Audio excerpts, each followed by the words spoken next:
Tonight, the RSPCA urges dog owners to vaccinate their pets after a deadly parvovirus outbreak in Whyalla, and calls for warning signs as hundreds of razorfish are removed around the Port Lincoln jetty. This is Southern Cross News with Abby Donaldson.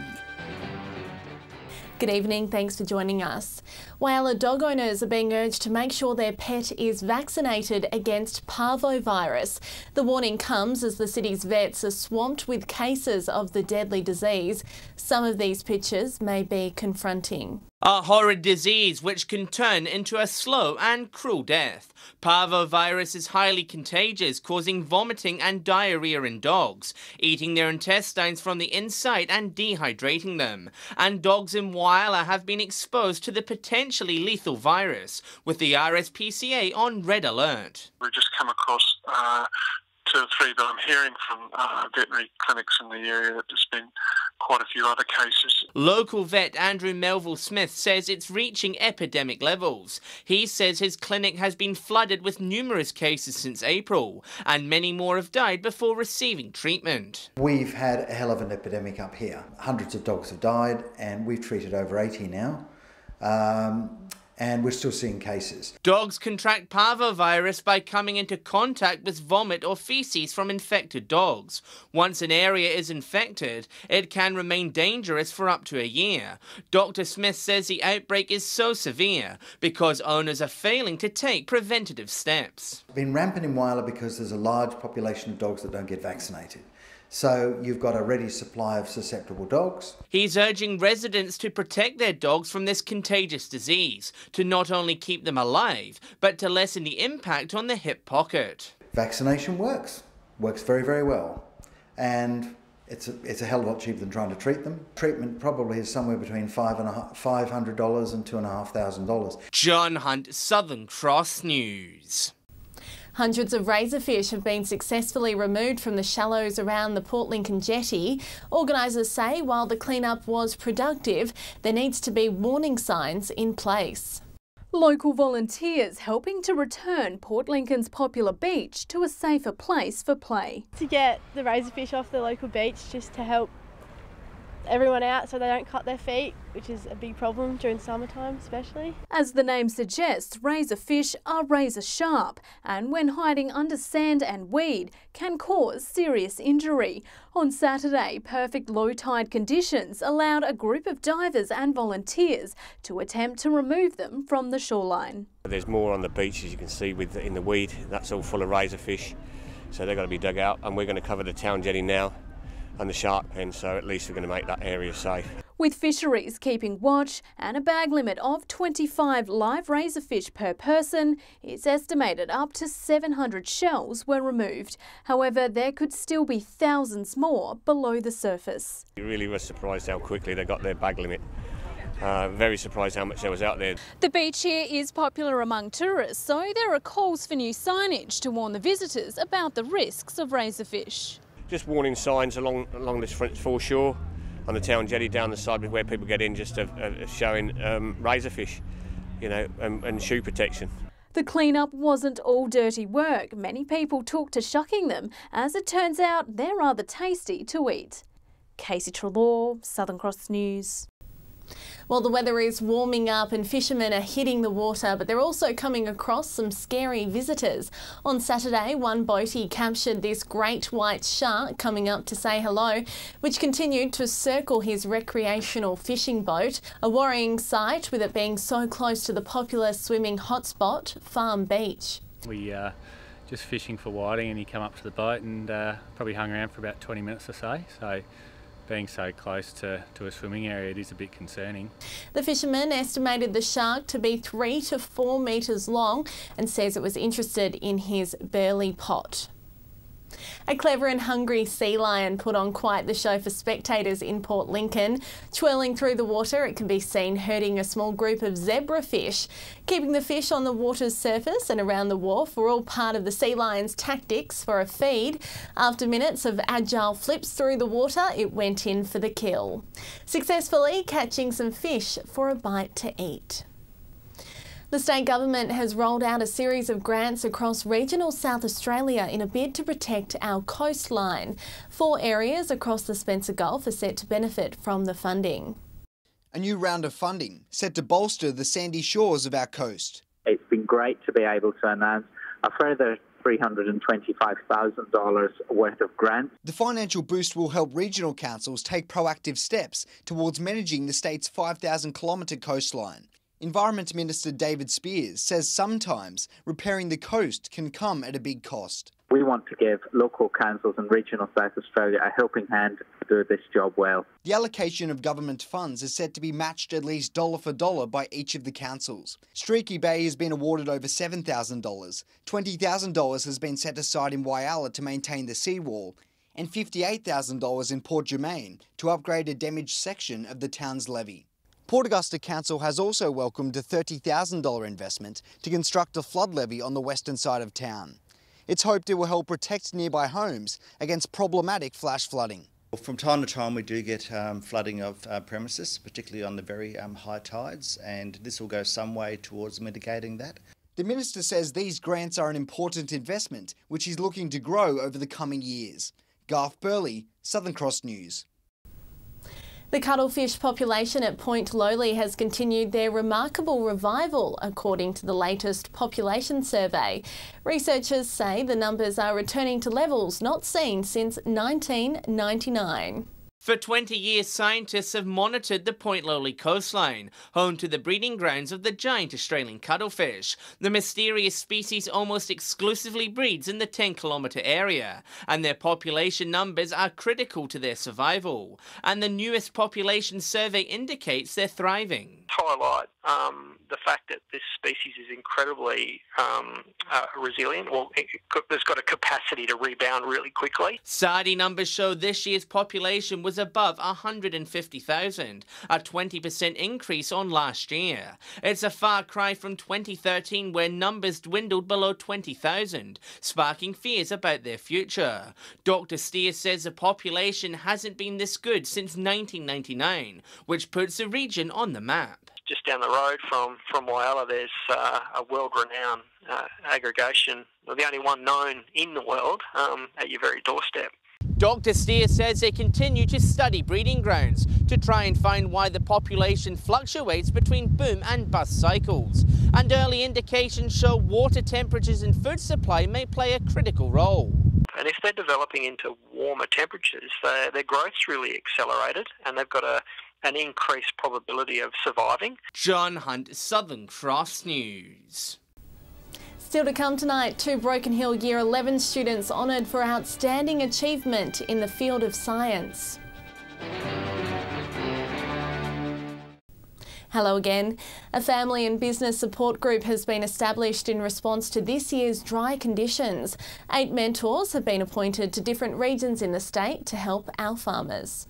With summer just around the corner, the Family and Business Support Group are preparing for the worst. 8 mentors have been delegated to the most drought-stricken regions. About sitting down with the farmer and listening to what their issues are, and then refer them. We refer them to the appropriate service provider.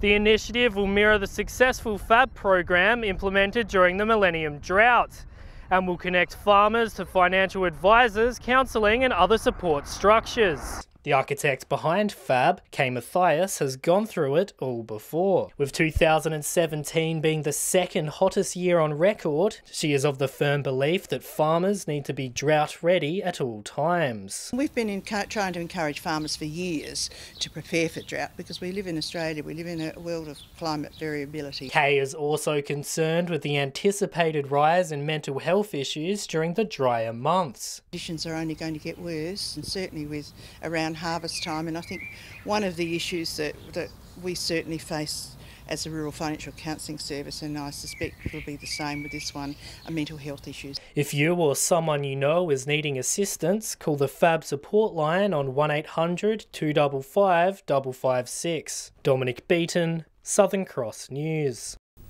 Broken Hill and surrounding communities will be put on level 3 water restrictions starting next month. Essential Water will enforce the restrictions due to low water storages and rising challenges for water treatment. Under the changes, private lawns and gardens can only be watered 3 days a week at designated times. Unless local reservoirs receive more water, it's likely the restrictions will stay in place until the Murray River Pipeline is commissioned in early 2019. Officials say they hope the discovery of ancient fossils in the Flinders Ranges will improve the application for the landmark to gain World Heritage listing. They're hoping to learn from one man whose discovery of dinosaur bones gained his small town global attention. It was almost 2 decades ago, while mustering sheep on his property, when David Elliott stumbled across bones that would change his life forever. Mostly just lumps of rock on the ground, but you could see that they were bone. They were in fact part of a femur of a dinosaur that roamed the area 95 million years ago. Since then, multiple digs on his Winton property in central Queensland have unearthed more bones and fossils of the ancient creatures. And 10 years ago, he opened a permanent dinosaur museum. It's created a lot of interest. You know, there's a lot of people that have a certain fascination with natural history. His story mirrors successful fossil digs in the Flinders Ranges, where they've discovered Ediacaran fossils, 550 million years old. Key stakeholders in the push for the landmark to gain World Heritage listing hope these ancient fossils will hold strong weight in the application. It's believed that these sites in the Flinders Ranges are in fact the best in the world anywhere. Scientists are currently formulating data for the lengthy and stringent submission, and a community reference group has been formed. Although it could still be years before they hear the result of the application, officials say gaining the coveted title would spike tourism in the far north. If World Heritage is achieved, it becomes a much more iconic space. Garth Burley, Southern Cross News. The 2018 Heritage Rail Trail Fuel Competition is now closed, with the winner of the $2,000 BP fuel voucher hailing from New South Wales. The aim of the competition was to collect as many stamps as possible from information centres across the 400-kilometre stretch of Heritage Railway between Broken Hill and Port Pirie. The initiative was about encouraging local tourism and to get people to explore the region's wealth of history, also attracting participants from across the country.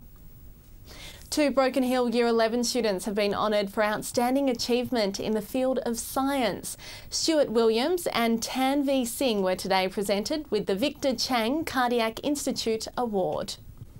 Broken Hill's Scientific Minds. Tanvi Singh and Stuart Williams, along with a group of other Far West students, today received the Victor Chang Cardiac Institute Award. It is named after world-renowned heart surgeon Victor Chang. He was a pioneer for medical research and performed Australia's first successful heart transplant in 1984. His institute in Sydney houses over 200 scientists in 22 laboratories. One of the things that we really want to do is we want to reach out to the general public, and so this is, an excellent opportunity to do so. The awards celebrate young and gifted students and encourages them to follow a career in scientific studies. Tanvi and Stuart honoured recipients. I was amazed. I really have a keen interest in science and like to see how your hard work pays off. It was a great experience, yeah. I was quite surprised, really. I didn't expect it.